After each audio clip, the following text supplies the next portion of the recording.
Hey everybody, CCJ editor Jason Cannon here. Behind me is the brand new Volvo VNL. This is the 860, this is the big boy. We're gonna be driving it from Mountville, South Carolina to Charlotte, North Carolina. That's about 90 or so miles. This trailer is loaded, so we're at around 70,000 pounds plus or minus. When this truck debuted last year, it was billed as 90% new.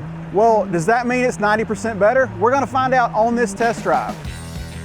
In this test drive, you'll hear firsthand my impressions inside the cab, along with my thoughts after the drive, and you'll get a full picture on what I think of the all-new Volvo VNL. For more test drives and any other news trucking related, please sign up for our newsletter using the link below in the description. Joining me on this ride is Volvo Product Marketing Manager Dwayne Teagles. So yeah, just as we mentioned, we're at 69,280 pounds today. Hauling miscellaneous goods.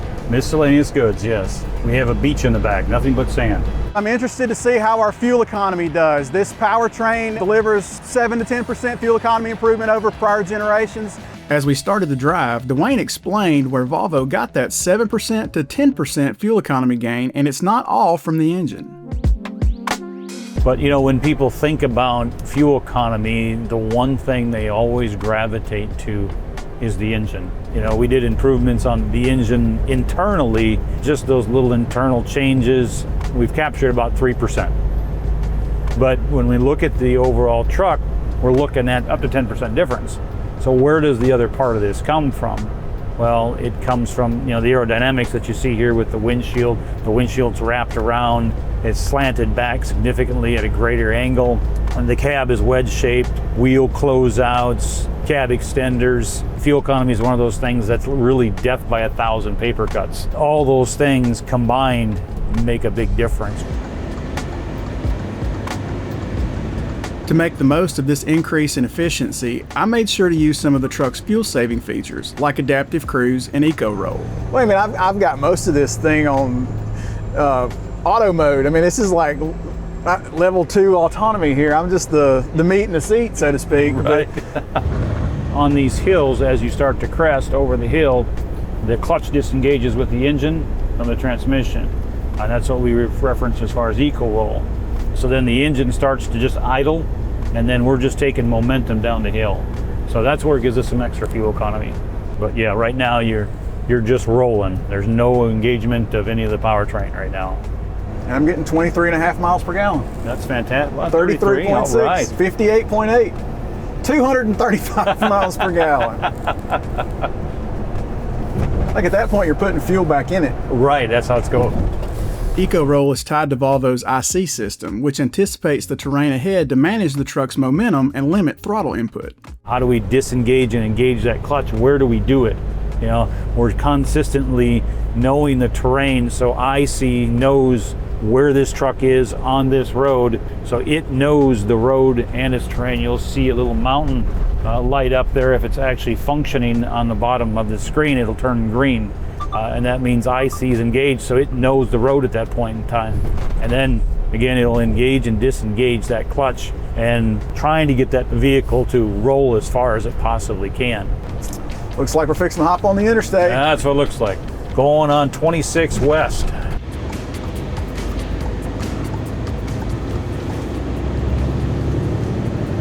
As we merged onto the interstate, Dwayne asked me how I balanced using the mirrors with the new camera system. Since federal law still requires traditional mirrors, the VNL still comes with them, but you can also spec on the new camera system. So are you using the monitors or are you using the mirrors? A combination of the two. I like to use the monitors when we make a turn like that, just to confirm I'm not going to clip the curb, but I also watch the mirrors for, a lot of times it's just out of habit. Yep. The camera mirror system and the traditional mirrors, they work together really well. It's a system of safety redundancy as far as I'm concerned. So if I look at my mirror and I can see a vehicle in the mirror, I can look at the camera system and it gives me a better idea of exactly where that vehicle is along the side of the truck. Specifically, if it's a little bit further back, closer to the trailer where you know it's there, you can see it a little bit, but the camera's gonna pick it up because the camera goes all the way down the side of the trailer. So it's a superior safety layer, but it's very complementary of the traditional layers. I wouldn't say that it's a replacement for traditional mirrors, because traditional mirrors are required by law. But if you give them a chance and you will use them as a supplement to your traditional mirrors, I think there's absolutely a place for a camera system on a tractor. That engine brake I was looking for, it kicked in a little bit later than I wanted it to, though. Highway driving also gave me a chance to test some of the truck's safety features, like Volvo Dynamic Steering. The thing that really stands out about this truck is the Volvo Dynamic Steering, which sort of adjusts how much weight and how much input the driver needs to put into the wheel based on how they want it to turn. So in instances where you're going to do a lot of maneuvering, you probably want a lighter wheel. In instances when you're wanting to go faster, you probably want a heavier wheel. That's all selectable through a display screen to the driver's immediate right. And it's fully customizable, so you can kind of make it do what you want it to do when you need it to do it. That customization works both ways. The lane keeping assist piece of Volvo's Dynamic Steering dinged me a couple of times, reminding me to focus on driving. Focus on driving. What do you think I'm doing?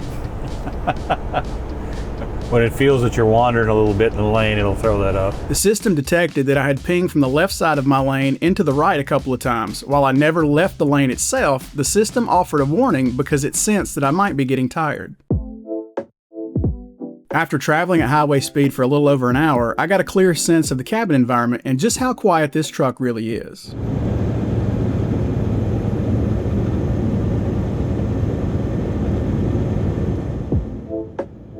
The inside of a conventional tractor has not been what I would call loud in a very long time, but this cab is surprisingly quiet. It doesn't take a lot of road noise. You don't get a lot of engine noise. You don't get a lot of noise in general. It's really easy to talk in there. It's really easy to hear. And I can tell you, this is probably the quietest conventional tractor I've been in a very long time.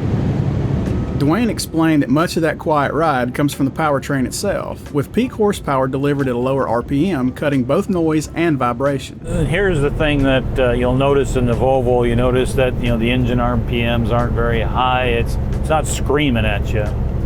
This engine makes peak horsepower right at 1300 RPMs. Some of the older engines with higher numeric ratios, historically they've been used to that engine a little bit higher RPMs, and that kind of feels like it's power.